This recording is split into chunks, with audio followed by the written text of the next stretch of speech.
হযরত আব্দুল্লাহ ইবনে মাসউদ রাদিয়াল্লাহু তাআলা আনহু বলেন, হাদিসটি সহিহ তিরমিজিতে বর্ণিত। নবী করিম সাল্লাল্লাহু আলাইহি সাল্লাম বলেন, প্রত্যেকটা বনি আদম 5টি প্রশ্নের উত্তর না দেওয়া পর্যন্ত কিয়ামতের ময়দানে সে কদম উঠাতে পারবে না। কয়টি প্রশ্নের উত্তর? 5টি প্রশ্নের উত্তর না দেওয়া পর্যন্ত কোনো বনি আদম তার পা হাসরের ময়দান থেকে উঠাতে পারবে না, হেলাতে পারবে না। এমন এক ভয়ঙ্কর রূপ ধারণ করবেন রব্বুল আলামিন সে কিয়ামতের মুসিবতের ময়দানে। 5টি প্রশ্নের ভিতরে সর্বপ্রথম যে প্রশ্নটা, সেটা হলো যে জীবন আমাকে আপনাকে আল্লাহ পাক দান করেছেন দুনিয়াতে থাকার জন্য, এই পুরা জিন্দেগি মায়ের গর্ভ থেকে আসার পর থেকে নিয়ে কবরের গর্তে ঢোকার আগ মুহূর্ত পর্যন্ত এই পুরা জিন্দেগি কোন পথে ব্যয় করেছ? প্রথম প্রশ্ন থাকবে এটার উত্তর আল্লাহ রাব্বুল আলামিনকে দিয়ে যেতে হবে। দেওয়ার পরে তখন সে কদম উঠাতে পারবে। কি বলেন? প্রস্তুতি আছেন ইনশাআল্লাহ? আল্লাহ যদি প্রত্যেকটা মুহূর্তের হিসাব নেবেন, প্রত্যেকটা সেকেন্ডের হিসাব নেবেন। সূরা জিলজালের ভিতরে আল্লাহ পাক বলছেন, ইজাব ফামান ইয়ামাল মিসকালা যাররাতিন খায়রান ইয়ারাহ ওয়া মান ইয়ামাল মিসকালা যাররাতিন শাররান ইয়ারাহ। বান্দা একটা অণু পরিমাণ যদি ভালো কাজ করে সেটারও হিসাব আল্লাহ পাক বুঝিয়ে দিবেন, আর বান্দা যদি একটা অণু পরিমাণ খারাপ ফল করে সেটার হিসাব আল্লাহ পাক বুঝে নেবেন। ভালো কাজের প্রতিদান দিবেন, খারাপ কাজটা বুঝে নেবেন না? আপনি দেনা থাকলে দিয়ে দিবেন, পানা থাকলে পাওনা বুঝে নেবেন না? দুনিয়ার নিয়ম তো এটা। কি বলেন? দেনা থাকলে দেনাদার আমার থেকে বুঝে নেয়, আর পানা থাকলে আমি বুঝে নিই। তো আল্লাহর সাথে ভালো আমল করলে আল্লাহ বুঝিয়ে দিবেন, আর আল্লাহর সাথে নাফরমানি করলে আল্লাহ বুঝিয়ে নেবেন। 2 নম্বর কথা, পুরা জিন্দেগির ভিতরে একটা গুরুত্বপূর্ণ একটা অংশ আছে, অতীব গুরুত্বপূর্ণ, যেটা দুনিয়াতে আমাদের কাছে যেমন গুরুত্বপূর্ণ তদ্রূপভাবে আল্লাহর কাছেও ওই সময়টা গুরুত্বপূর্ণ। ওই সময়ের নাম হলো যৌবনকাল। 2 নম্বর যেই সময়ের হিসাব নেবেন আল্লাহ রাব্বুল আলামিন বিশেষভাবে প্রত্যেকটা বনি আদমকে জিজ্ঞেস করবে, তোমার যৌবনকাল তুমি কোন পথে ব্যবহার করেছো, অতিবাহিত করেছো। যতক্ষণ পর্যন্ত বান্দা যৌবনকালের সঠিক হিসাব না দিতে পারবে সে তার কদম কিয়ামতের ময়দানে উঠাতে পারবে না, একটু এদিক সেদিক নড়াচড়া করতে পারবে না। তাহলে যৌবনকালের দাম শুধু আল্লাহর কাছে বেশি নাকি আমাদের কাছেও বেশি? একটা ছেলে যখন 18 থেকে 35 অথবা 40-এর আগ মুহূর্ত পর্যন্ত বিদেশিরাও তাকে মূল্যায়ন করে, কারণ সে খাটুনি খাটতে পারবে, কাজ করে মালিকের কর্ম বুঝিয়ে দিতে পারবে।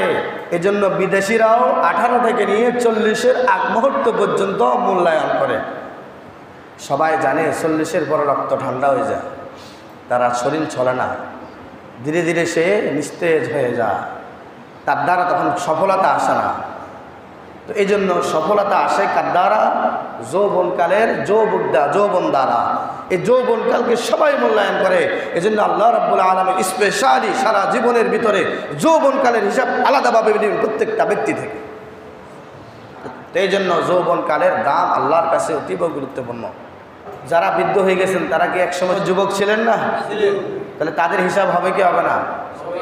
এখন আমরা যারা যৌবন কাল আছে, আমরা যারা যুবক আছি, আমরাও কি সারা জীবন যুবক থেকে যাব নাকি বৃদ্ধ হব? আমরা এখানে একটা কথা বলে দিই, যাদের এখন যৌবনকাল শেষ, যৌবনকালে মনে করেন ইবাদত বন্দেগী করতে পারেন নাই, আল্লাহ পাক হায়াত দিয়ে এখনও রাখছেন। অনেক যুবক আছে যৌবনকালে তার হায়াত শেষ, আছে না নাই? যুবককালে যুবক টকবকে যুবক স্ট্রোক করে মুহূর্তের ভিতরে মারা গিয়েছে, গুলি খেয়ে মারা গিয়েছে, বোম পড়ে মারা গিয়েছে, আছে না নাই? রাস্তা পারাপারের সময় গাড়ি অ্যাক্সিডেন্ট হয়ে মারা গিয়েছে। ভালো মানুষ হঠাৎ স্ট্রোক করে মারা গিয়েছে মুহূর্তের ভিতরে, তাহলে আমার এই যৌবনকাল পেরিয়ে আমি যে বৃদ্ধ হব তার কোনো গ্যারান্টি আছে? এই জন্য যারা যৌবনকাল পেরিয়ে আসছেন, এখন বৃদ্ধ হয়েছেন, যৌবনকালে ইবাদত বন্দেগী করতে পারেন নাই, তাহলে এখন কি করতে হবে তাদেরকে? যৌবনকাল তো আর ফিরে পাওয়া যাবে না, এখন আল্লাহর কাছে অনুতপ্ত হতে হবে। যেহেতু সময় সে পাইছে, এখনো সময়টা আছে, হায়াতে এখন আল্লাহ পাক বাঁচিয়ে রাখছেন, অনুতপ্ত হতে হবে। আল্লাহ ভুল করে দিয়েছি, তোমার দয়া আর অনুগ্রহ নিয়ে এখনো বেঁচে আছি।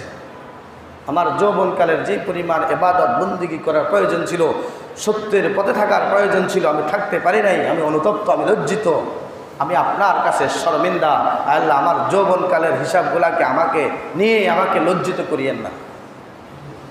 যদি এভাবে বান্দা অনুতপ্ত হয়, নিজেকে নিজে ধিক্কার দেয়, আল্লাহ কি করবেন? মাফ করবেন না? আর এখন যারা যৌবনকাল পাইছেন তারা যদি মনে করেন না আমরা তো আল্লাহ দিলে বিদ্যম, এটা করে যেহেতু হুজুরে বলে দিছে অনুতপ্ত হলে চলবো, কেন বলছি না আমরা যে তারা তো যৌবনকাল ফেরিয়ে চলে আসছে, এখন বৃদ্ধ বয়সে চলে আসছে, যেহেতু ওনাদেরকে পারমিশন দিছে বা ওনাদেরকে পরামর্শ দিছে, যৌবনকাল যেহেতু কাজে লাগাতে পারেন, এখন কি করতে হবে? অনুতপ্ত হতে হবে। তাহলে আমাদেরও তো সামনে বৃদ্ধকাল আছে, যৌবনকালটা যেভাবে এভাবে কাটাই দিই, বৃদ্ধকাল আসলে তাদের মতো মাপ চেয়ে নিব আল্লাহর কাছে। কি বলেন? এই কথা বললে কি হবে? যে ব্যক্তি জানে না, তার হিসাব নাই, কোনো বিষয় মনে করেন আমি জানি না, আল্লাহ পাকের মেসেজ আমার কাছে আসে নাই, ওই ব্যাপারে আমাকে আল্লাহ পাক জিজ্ঞাসিত করবেন না। কিন্তু যখন আমি জেনে ফেলবো একবার, আর ওই অপরাধ ওই অন্যায় যখন করে ফেলবো, তখন তার ব্যাপারে আমাকে জিজ্ঞাসিত করা হবে। তো এখন যারা যুবক আছেন তারা এখন জানছেন তো যৌবনকালের হিসাবটা আলাদা নেওয়া হবে। তো এখন যদি আপনি মনে করেন বৃদ্ধরা আগে আমল করে না, যৌবন কাজকে কাজে লাগায় নাই, এখন তারা অনুতপ্ত হচ্ছে, আমি এখন কাজে লাগাবো না, সামনে অনুতপ্ত হব। এক নম্বর কথা হলো, যদি এই থাকে আপনার মনের বাসনা, তাহলে আমি বলি আপনি আমাকে গ্যারান্টি দেন আপনি যে বৃদ্ধ হবেন, আপনি যে বৃদ্ধ হওয়া পর্যন্ত বেঁচে থাকবেন, সেই গ্যারান্টিটা আগে আমাকে দেন। যদি সেই গ্যারান্টি দিতে পারেন তাহলে আপনি করিয়েন না ইবাদত বন্দেগী, দরকার নাই। কারণ আল্লাহ রহমান রহিম, আল্লাহর কাছে ক্ষমা চাইলে ক্ষমা পাওয়া যায়। তবে আপনি গ্যারান্টি দিতে হবে যে এখন আমি যৌবনকালে আমি মন মতো চলবো, বৃদ্ধ বয়স হলে আমি আল্লাহর কাছে অনুতপ্ত হব, সেই হায়াতটুকু আপনি পাবেন, লিখিতভাবে গ্যারান্টি দেন। পারবেও? তাহলে যৌবনকালকে কি করতে হবে? কাজে লাগাতে হবে। দুটি কথা বলছিলাম এই পর্যন্ত। এক নম্বর, সারা জীবনের হিসেব আল্লাহ পাক নেবেন। দুই নম্বর, বিশেষভাবে পুরা জীবনের ভিতরে সবচেয়ে মূল্যবান যে সময়টা, যৌবনকালের হিসাব আল্লাহ রাব্বুল আলামিন স্পেশালি নেবেন। তিন নম্বর যে হিসাবটা আল্লাহ রাব্বুল আলামিন কিয়ামতের ময়দানে নেবেন, আমরা যে ধনসম্পদ উপার্জন করছি কি করছি না, জীবিকা নির্বাহের জন্য অক্লান্ত মেহনত পরিশ্রম, দিনকে রাত বানানো, রাতকে দিন বানানো, এভাবে পরিশ্রম একের পর এক করেই যাচ্ছি, হাড় ভাঙা পরিশ্রম করেই যাচ্ছি। কিসের জন্য? নিজে একটু সুখে থাকবো, সন্তান বিবি বাল বাচ্চা ভাই বোনদের কিনে একটু সুখে থাকবো, একটা বাড়ি করব, একটা গাড়ি করব, এটাই তো স্বপ্ন না? অন্য কিছু আছে? তো এটার জন্য আমরা পরিশ্রম করছি, অর্থ উপার্জন করছি। সম্পদ তো সবাই উপার্জন করে, যাতে মদ বেচে সেও কি পায় টাকা, সেটাও কি ব্যবসা? এটাও কি? যে মদ বেচে, যে পতিতালয়ের লাইসেন্স দিয়ে পতিতালয়ের ব্যবসা করে, সেটাও ব্যবসা কি ব্যবসা না? তবে সুব্যবসা না কুব্যবসা?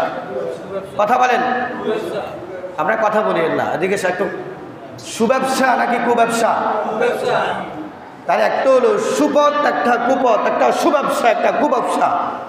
যে পতিতালয়ের লাইসেন্স দিয়ে পতিতালয় খুলে অর্থ উপার্জন করে সেও ব্যবসা করছে, যে সুদের ব্যাংকিং ব্যবস্থা করে অর্থ উপার্জন করছে সেও ব্যবসা করছে, যে অন্যায় অসৎ পথে উপার্জন করছে সেও টাকা উপার্জন করছে, আর যে সঠিকভাবে ব্যবসা করে উপার্জন করছে সেও কি করছে? অর্থ উপার্জন করছে। তবে একটা সুপথ, একটা কুপথ। সুপথে আপনি ইনকাম করছেন নাকি কুপথে ইনকাম করছেন, আল্লাহ রাব্বুল আলামিনের হাবিব বিশ্বনবী মুহাম্মদ সাল্লাল্লাহু আলাইহি সাল্লাম বলেন, যতক্ষণ পর্যন্ত বান্দা তার উপার্জিত সম্পদ কোন পথে ব্যবহার, কোন পথে আয় করেছে হিসাব না দিতে পারবে, সে কিয়ামতের ময়দানে তার কদম উঠাতে পারবে না। আহারিয়ত নজর থাকবে রব্বুল আলামিন। 4 নম্বর যে হিসাবটা আল্লাহ রাব্বুল আলামিন নেবেন কিয়ামতের কঠিন মুসিবতের ময়দানে, সেটা হলো যে এই সম্পদ আপনি উপার্জন করছেন, হতে পারে হালাল পথে, হারাম পথে তো উপার্জন করার প্রশ্নই আসে না মুসলমানের। একজন মুসলমান হারাম পথে অর্থ উপার্জন করার প্রশ্নই আসে না। যখনই দেখবেন যে এটা হারাম পথের উপার্জন, সোটা খালিদিনা ফি নারি জাহান্নাম। কারণ বিশ্বনবী মুহাম্মদ সাল্লাল্লাহু আলাইহি সাল্লাম বলেন, হারাম বক্ষণকারীর শরীর বেহেশতে প্রবেশ করবে না। এটা কঠোরভাবে বলছেন, তার মানে হলো জাহান্নামে নিক্ষেপ করা হবে, সে জাহান্নামে প্রবেশ করবে। তাহলে যে ব্যক্তি হারাম পথে উপার্জন করবে সে কোথায় যাবে? আর ওই হারাম সম্পদ দিয়ে যে নিজের শরীরকে সতেজ করবে, ওই শরীর কোথায় যাবে? তাহলে একজন মুসলমান হারাম পন্থায় অর্থ উপার্জন করবে সেটা ভাবতেও পারে না। এখন আসলে হালাল পন্থায় যদি অর্থ উপার্জন করে, উপার্জন তো করলাম, ব্যবসা করলাম হালাল পথে করে, কোটি কোটি টাকার মালিক হয়ে গেলাম, এই যে উপার্জিত অর্থ বা উপার্জিত সম্পদ কোন রাস্তায় ব্যবহার করেছে, কোন রাস্তায় খরচ করেছে, যতক্ষণ পর্যন্ত বান্দা এই হিসাব না দিতে পারবে, আল্লাহ রাব্বুল আলামিন কিয়ামতের কঠিন মুসিবতের ময়দানে তার পাকে হাসরের ময়দান থেকে উঠাতে দিবেন না। তাহলে অর্থ উপার্জনও হালাল হতে হবে। আবার এই হালাল অর্থ কোন পথে ব্যবহার করছে, ব্যবহারের খাত আছে না নেই? ব্যবহারের হালাল পন্থা, খারাপ পন্থা, ভালো পন্থা, খারাপ পন্থা, হালাল পন্থা, হারাম পন্থা আছে না নেই? মনে করেন যাত্রার প্যান্ডেল করছে, আপনার কাছে টাকা চাইছে, আপনি দেখা যায় সঠিকভাবে ব্যবসা করে টাকাটাও ইনকাম করছেন, সঠিক ব্যবসা করছেন, সৎভাবে ব্যবসা করে টাকা উপার্জন করছেন, কোটি টাকার মালিক হয়েছেন। কিন্তু যারা যাত্রা করবে তারা আসছে আপনার কাছে, ভাই আমাকে 10,000 টাকা দেন। আপনার হালাল অর্থ আপনি যাত্রা প্যান্ডেলের জন্য দিয়েছেন, বলেন যাত্রা হালাল না হারাম? হালাল কাজ না হারাম কাজ?